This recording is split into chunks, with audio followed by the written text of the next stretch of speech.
You ask Tiger to solve. This deals with linear equations with one unknown.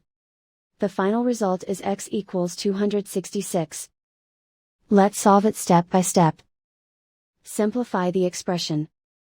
Find the greatest common factor of the numerator and denominator.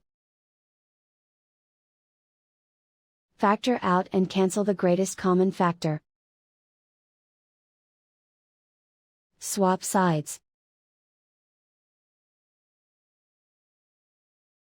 Isolate the x.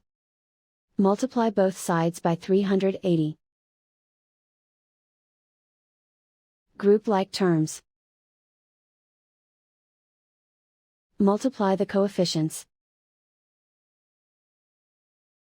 Simplify the fraction.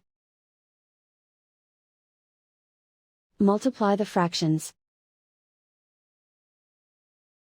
Simplify the arithmetic. And so the final result is x equals 266.